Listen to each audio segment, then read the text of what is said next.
He cried every single night, and nobody knew he was dying. Jason was 1 year old, and he was in pain.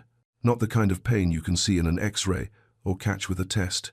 The kind that lives in a baby's body, silent and slow, twisting his spine a little more each day, while the people around him, his father, his nanny, his doctors, saw nothing. He lived in a $15 million mansion in San Francisco, floor-to-ceiling windows, designer furniture, everything perfect. Except the baby. His father, Leonard, couldn't look at him. Grief over his dead wife had swallowed him whole, and every time he saw Jason's face, he saw her, so he stopped looking. The nanny, Mrs. Brennan, had 30 years of experience and 0 patience. To her, Jason's crying was just noise, something to manage, something to ignore. The pediatrician had been called, once, maybe twice, but no one followed up. And Jason, he kept crying, kept hurting, kept waiting for someone to notice. Then Tracy walked in. She wasn't supposed to see anything. She was just there to clean, stay quiet, stay invisible. She had a sick son at home and bills she couldn't pay. She needed this job more than she needed to be right. But one afternoon, when no one was watching, she picked Jason up, and she felt it. Something wrong, something terrible. Then she saw the mark on his leg, and everything made sense. But knowing the truth and speaking it, those are two very different things. Especially when the people who don't want to hear it have all the power, and you have nothing but your voice. Before we begin, like this video, hit subscribe, and tell me where in the world you're watching from, because sometimes the people who see the truth aren't the ones with the most power, they're the ones who care enough to look. Tracy's first morning started the way most of her mornings did, early, tired, and worried about money. She pulled into the driveway just after 7. The house looked even bigger in the daylight. All that glass, all that space. She sat in her car for a moment, staring up at it, trying to calm the nerves in her stomach. You need this job. Don't mess it up. Inside, everything was quiet.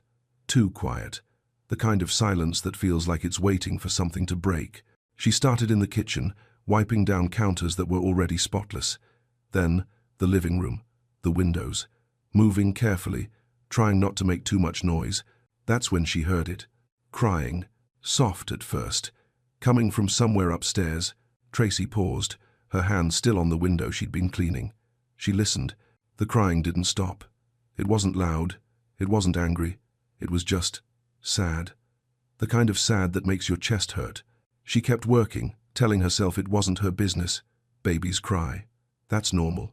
But 20 minutes passed, then 30, and the crying didn't stop. Tracy moved closer to the staircase, her heart beating a little faster. She could hear Mrs. Brennan upstairs now, moving around, opening drawers, her voice sharp through the walls. Jason, enough. You're fine. The baby's crying got louder. Desperate. I said enough. Tracy's hands tightened around the cleaning cloth. A few minutes later, Mrs. Brennan came downstairs carrying Jason. The baby's face was red and puffy from crying. His little body was stiff, tilted to one side in a way that didn't look right. The nanny set him down in a playpen near the window and walked away without a word. Jason whimpered, tried to move, winced.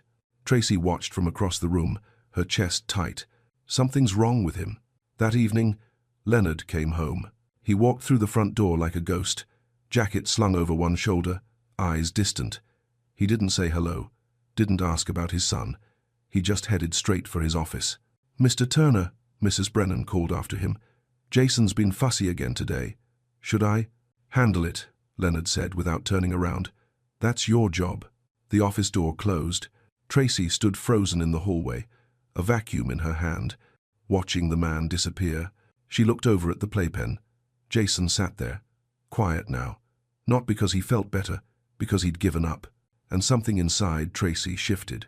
She thought about Malik, about all the times she'd stayed up with him when he was sick, refusing to sleep until she knew he was okay. But this wasn't her child. This wasn't her house. And if she stepped out of line, the crying started again. Louder this time. Mrs. Brennan sighed from the kitchen, pulled out her earbuds, and started walking toward the playpen. Tracy watched her pick Jason up, not gently, not carefully, just efficiently, like he was laundry that needed folding. You're going to bed early tonight, the nanny muttered. I've had enough of this. She carried him upstairs. The crying continued, muffled now, behind a closed door. Tracy stood at the bottom of the stairs, her heart pounding in her ears. She shouldn't follow. She shouldn't care. She shouldn't risk everything for a baby that wasn't hers. But her feet were already moving. One step, then another. And by the time she reached the top of the stairs, she could hear Mrs. Brennan's voice coming from the nursery, cold and clipped. "Stay in the crib. I don't want to hear another sound." The door opened. Mrs. Brennan stepped out, and she saw Tracy standing there in the hallway. The two women stared at each other in the hallway. Mrs. Brennan's eyes narrowed. "What are you doing up here?" Tracy's mouth went dry. I heard crying. I thought maybe—" "You thought what?" The nanny's voice was ice. "That you'd interfere. Check on a child. That isn't your concern. I just wanted to make sure he was okay." Mrs. Brennan stepped closer, her face tight with something that looked like anger, but felt more like fear. "Let me be very clear with you, Tracy. I have been caring for children since before you were born. I know what I'm doing. Jason is fine. He's a fussy baby. Some children are just like that, but he seems like he's in pain. You're the cleaning woman." Each word came out sharp, deliberate. "You clean floors. You don't diagnose children. Do you understand me?" Tracy nodded, her heart pounding. "Good." Mrs. Brennan brushed past her toward the stairs. "I suggest you remember your place. Mr. Turner doesn't tolerate overstepping, and neither do I." Tracy stood alone in the hallway, her hands shaking. Behind the nursery door, Jason had gone quiet. Not peaceful quiet, exhausted quiet. She wanted to go in, wanted to check on him, but her feet wouldn't move. "You need this job. You can't afford to lose it." The next morning, Tracy arrived early again, hoping to avoid Mrs. Brennan, but the house felt different somehow, heavier. As she cleaned the living room, she noticed things she hadn't seen before. Framed photos on the mantel, a beautiful woman with dark hair and a bright smile, holding a newborn baby. Leonard standing beside her, his arm around her waist, actually smiling. The woman was in every photo, some alone, some with Leonard, some just her hand resting on her pregnant belly. Maria, Jason's mother.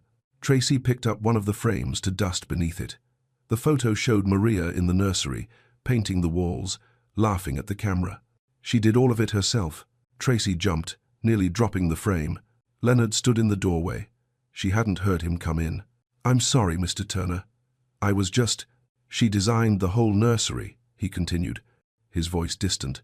"Picked out every piece of furniture, every toy, even the crib bumpers." His jaw tightened. It was the last thing she finished before the accident. Tracy carefully set the frame back down. "I'm very sorry for your loss." Leonard didn't respond. He just stood there, staring at the photo, his face empty. Then he turned and walked away. Tracy watched him go, her chest aching. This wasn't just a rich man ignoring his child. This was a man so broken by grief that he couldn't bear to see his own son, couldn't bear to enter the nursery his wife had made, couldn't bear to be a father because being a father meant remembering he was also a widower. And somewhere in the middle of all that pain, a baby was suffering. That afternoon, Tracy was cleaning near the playpen when Jason started crying again. She glanced toward the kitchen. Mrs. Brennan was on the phone, her back turned. Tracy knelt down beside the playpen. "Hey, little one," she whispered.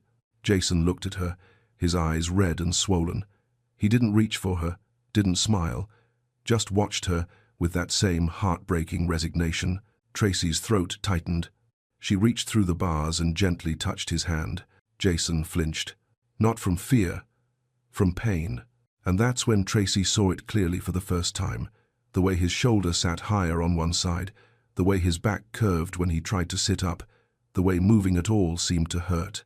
"What are you doing?" Tracy spun around. Mrs. Brennan stood behind her, her face dark with anger. "I told you not to touch him." "I wasn't. Get your things. You're done for the day." Tracy stood slowly, her heart racing. "Mrs. Brennan, please. I think something's really wrong with—" "Out. Now." Tracy grabbed her supplies and headed for the door, her hands shaking so hard she could barely hold on to anything. But as she reached her car, she looked back at the house, at the windows, the perfection, the wealth, and somewhere inside, a baby crying that no one wanted to hear. Tracy sat in her car, gripping the steering wheel. She thought about Malik waiting for her at home, about her mama, about the bills on her kitchen counter, about everything she'd lose if she pushed this. Then she thought about Jason's eyes, and she knew she was already in too deep to walk away. Day 3. Tracy almost didn't come back, but she needed the money, so she showed up. Mrs. Brennan met her at the door. Main floor only today. Stay downstairs. Yes, ma'am. The nanny went upstairs with Jason, and within minutes, the crying started. Tracy scrubbed the kitchen counters, trying to ignore it, but the sound wouldn't stop. 20 minutes, 30, 45. She could hear Mrs. Brennan moving around upstairs, completely unfazed. Jason, enough. You're fine. But he wasn't fine. Tracy gripped the sponge tighter, her chest burning. Around noon, Mrs. Brennan grabbed her purse. I'm going out for lunch. Don't go upstairs. The door closed. Tracy stood alone in the quiet house, her heart pounding. She knew she shouldn't, but she couldn't stop herself. She climbed the stairs, pushed open the nursery door, and stepped inside. Jason lay in his crib, awake, staring at nothing. His face was red and swollen, his body curved to the side in a way that made her stomach twist. Tracy knelt beside him. Hey, baby. He looked at her with those tired, heartbroken eyes. She pulled out her phone and searched. Baby won't sit straight. Infant spinal problems. The results made her hands shake. If caught early, treatable. If left untreated, permanent damage. She heard the front door open downstairs. Tracy jumped up, slipped out of the nursery, and rushed back to the kitchen just as Mrs. Brennan walked in.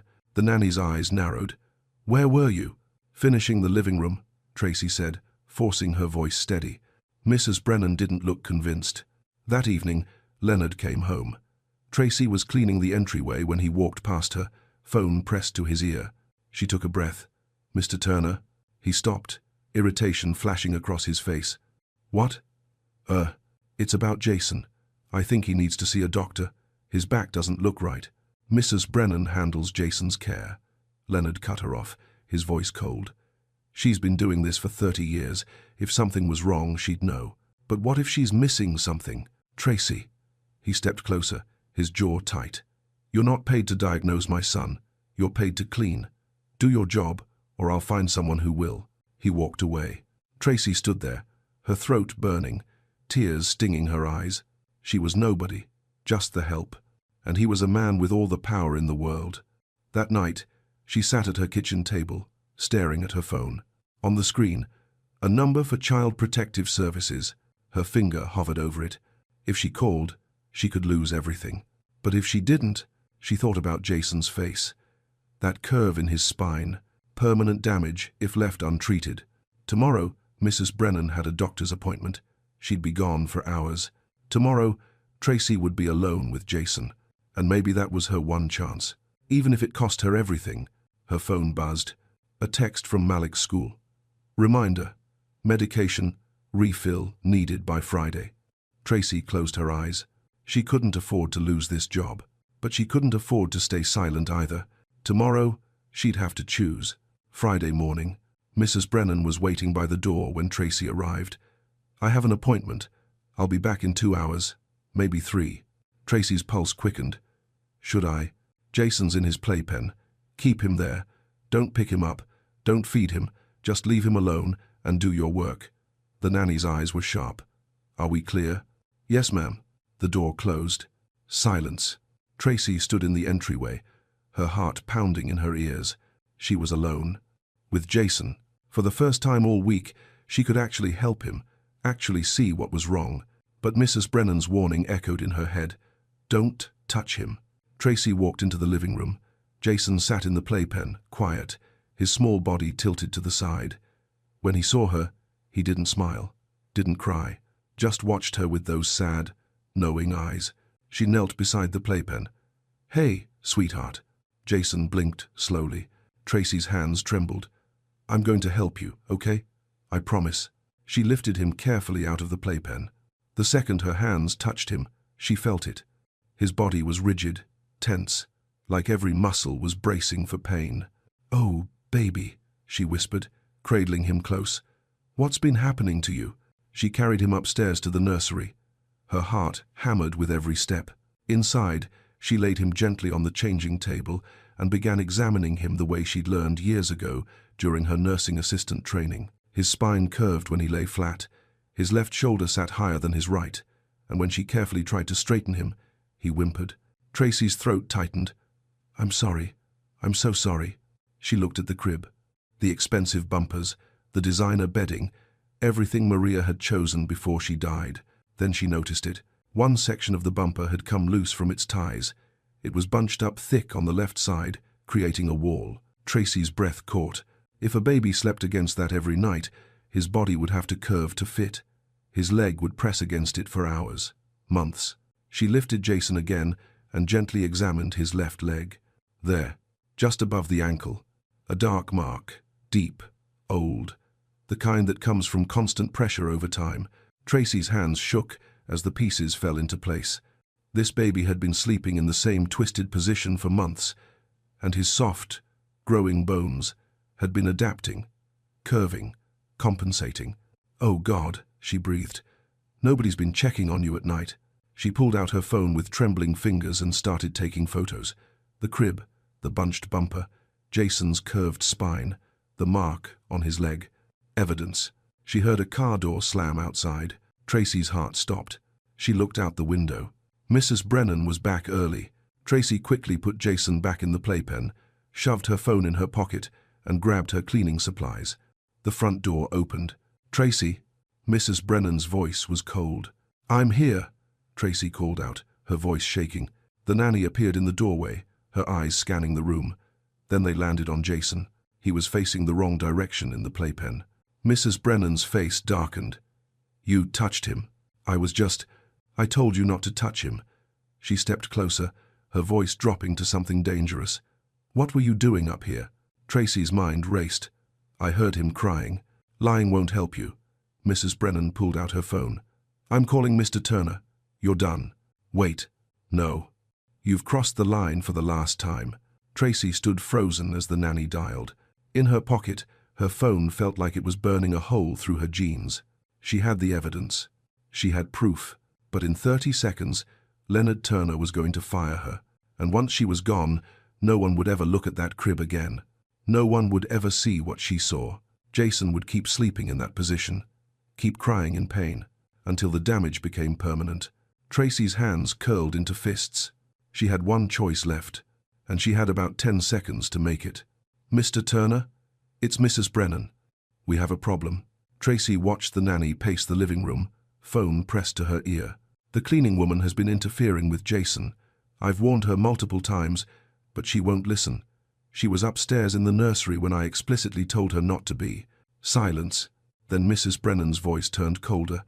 "I think it's best if we let her go. Today." Tracy's stomach dropped. Mrs. Brennan hung up. "Mr. Turner will be home in 20 minutes. You can wait outside." "Please," Tracy said quietly. "Just let me explain." "There's nothing to explain. You don't follow instructions. You overstep. And frankly, I don't trust you." The nanny walked away, leaving Tracy standing alone in the middle of the house. 20 minutes. That's all she had. Tracy looked at Jason in the playpen. He was watching her, his eyes tired and sad. Her hands shook as she pulled out her phone and opened the photos she'd taken. The crib, the bunched bumper, the mark on Jason's leg. It wasn't enough. She needed more. She needed someone to believe her. Quickly, she opened her browser and searched. "Free legal help, low-income families." A number popped up. "Legal aid clinic." She dialed. "Legal aid services. How can I help you?" Tracy's voice trembled. "I need help. I work as a maid, and the baby in the house is being hurt. Not on purpose, but no one's seeing it. I have photos, but I'm about to lose my job, and I don't know what to do." The woman on the other end was calm. "Okay. Tell me what you've seen." Tracy explained everything. The crying, the curved spine, the crib bumper, the mark on Jason's leg. "Do you have medical documentation?" the woman asked. "No. I'm just the cleaning woman. I can't take him to a doctor without permission." "Then the photos help, but they're not enough to file a protective order. We'd need a doctor to confirm what you're seeing." Tracy's heart sank. "So I can't do anything?" "You can report it to Child Protective Services. They can investigate. But I need to be honest with you, without medical proof, and with the family having resources for lawyers, this could be difficult." What if I just took him to a hospital? Without parental consent? That's custodial interference. You could be arrested. Tracy closed her eyes. So, I'm supposed to just watch him suffer? The woman paused. I didn't say that. I'm saying you need to be prepared for what might happen if you act. This family has power. You don't. That's the reality. Tracy heard a car pull into the driveway. I have to go, she whispered. She hung up just as Leonard walked through the door. He looked exhausted, angry, broken. Mrs. Brennan appeared immediately. Mr. Turner, thank you for coming. As I mentioned, Tracy has repeatedly. I know what you said. Leonard's voice was flat. He turned to Tracy. Is it true?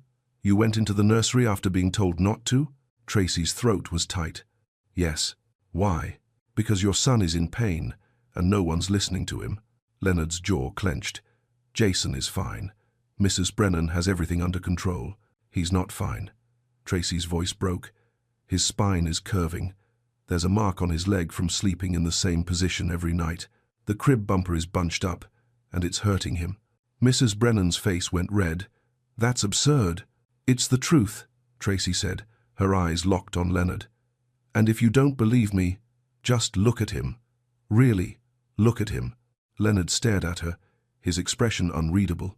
Then he turned toward the playpen, walked over slowly, looked down at his son. Jason sat there, his little body tilted, his face tired and sad. For a long moment, Leonard just stared. Then he looked back at Tracy, his eyes filled with something she couldn't name. Get out, he said quietly. Tracy's heart shattered. Mr. Turner, I said get out. Mrs. Brennan smiled, and Tracy realized she'd just lost everything. But as she walked toward the door, phone heavy in her pocket, one thought burned through her mind. She still had the photos. She still had the legal aid number, and she still had a choice to make. Tracy sat in her car outside the mansion, hands gripping the steering wheel so tight her knuckles turned white. She'd been fired. It was over. She pulled out her phone and stared at the photos of Jason, the bunched bumper, the mark on his leg, the curve in his spine. Then she looked at the legal aid number still open on her screen. Without medical proof, this could be difficult. You could be arrested. This family has power. You don't. Tracy's hands shook. She thought about Malik waiting for her at home, about her mama, about the bills she couldn't pay now that this job was gone. She thought about everything she'd just lost. Then she thought about Jason's eyes, and she made the call. Child Protective Services, how can I help you? Tracy's voice cracked. I need to report a child in danger. Inside the mansion, Leonard stood at the window, watching Tracy's car in the driveway. She's still out there, Mrs. Brennan said from behind him. Should I call security? Leonard didn't answer. He just stared. Mrs. Brennan crossed her arms. I told you she was trouble. These people always overstep. They think because they clean your house, they have a right to. Stop talking.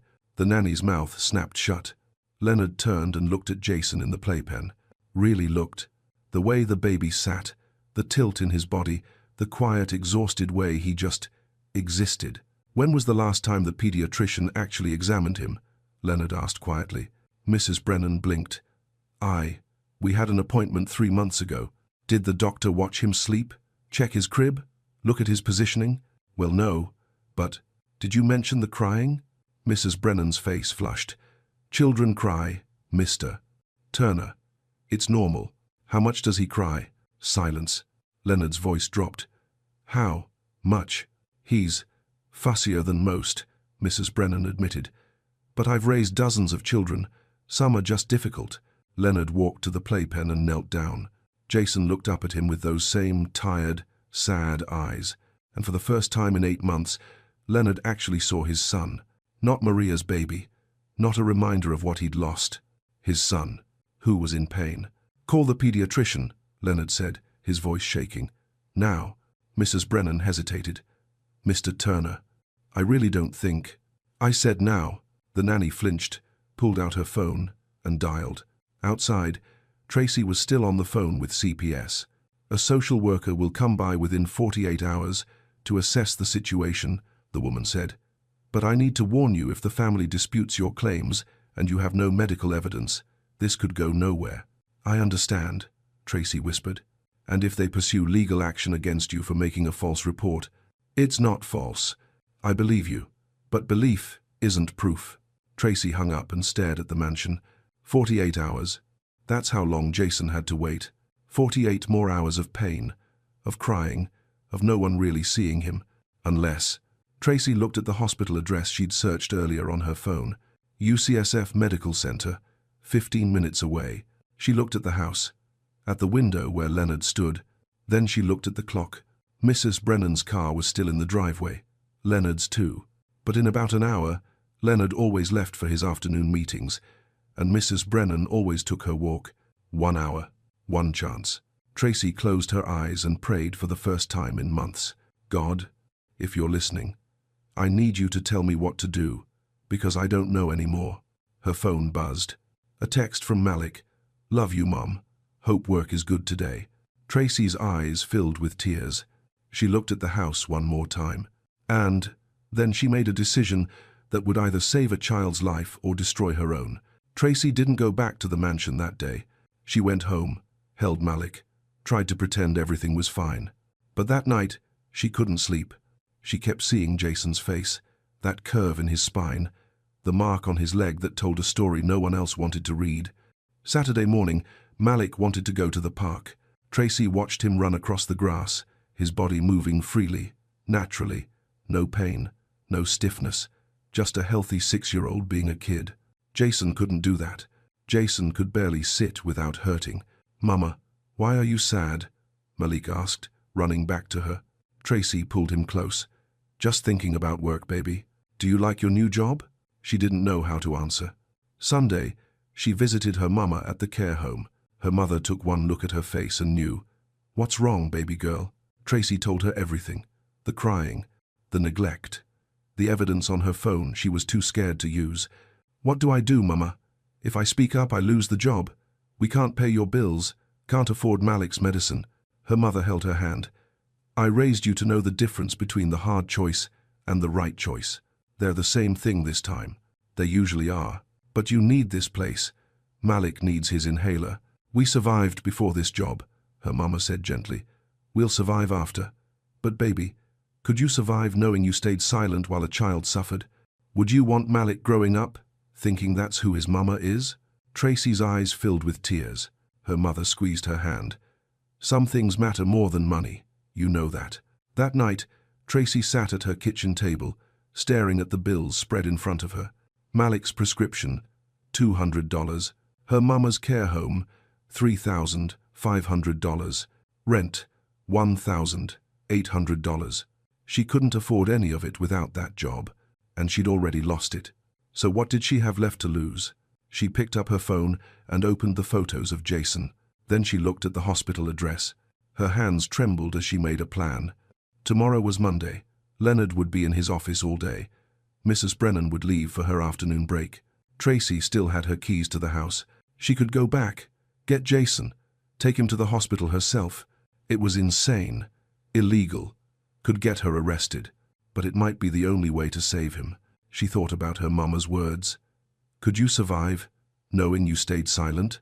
She thought about Malik, about the kind of person she wanted him to see when he looked at her. She thought about Jason crying alone in that crib, night after night, while his body slowly broke, and she knew what she had to do. Even if it destroyed her, even if she went to jail, even if she lost everything. Because some children don't have anyone else. And sometimes, God puts you in a place not because it's easy, but because you're the only one willing to see. Tracy set her alarm for 6 a.m. Tomorrow, she'd go back to that house one last time, and she'd walk out with Jason in her arms. Or she wouldn't walk out at all. Monday morning, 2 p.m.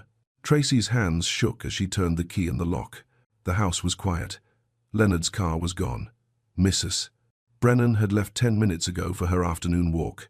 Tracy stepped inside, her heart hammering so loud she could barely hear anything else. She climbed the stairs, pushed open the nursery door. Jason lay in his crib, awake, crying softly. When he saw her, something flickered in his eyes. Recognition, maybe even hope. I'm so sorry, baby, Tracy whispered, lifting him carefully. But I'm going to help you now, I promise. She wrapped him in a blanket, grabbed the diaper bag, and walked out. Her hands trembled the entire drive to the hospital. At UCSF Medical Center, Tracy walked straight to the emergency desk. "This baby needs help. His spine is curving. There's a mark on his leg. He's been sleeping in a dangerous position for months." The nurse's eyes widened. "Are you his mother?" "No, I was his caregiver. Please, just examine him." Within minutes, a doctor came, then another. They took Jason into an exam room, and then hospital security arrived. "Ma'am, we need you to stay here. The baby's father has been contacted." Tracy's stomach dropped. "I can explain. You'll need to speak with the police. They're on their way." 20 minutes later, Leonard burst through the doors like a storm. His face was red, his eyes wild. "Where is my son? Where is she?" A police officer stepped forward. "Mr. Turner, your son is being examined, and this woman is being detained for custodial interference." Leonard's eyes found Tracy across the waiting room. The rage on his face made her knees weak. Then a doctor emerged, a woman in her 40s with kind eyes and a serious expression. "Mr. Turner, I'm Dr. Sarah Chen, pediatric orthopedist. We need to talk about your son." Leonard barely glanced at her. "I want her arrested. She took my child without permission." "Mr. Turner," Dr. Chen's voice was firm. "Please, sit down." Something in her tone made him stop. He sat. Dr. Chen pulled out a tablet showing x-rays. "Your son has positional plagiocephaly and developing scoliosis. His spine has been curving due to chronic pressure from sleeping in one position for an extended period."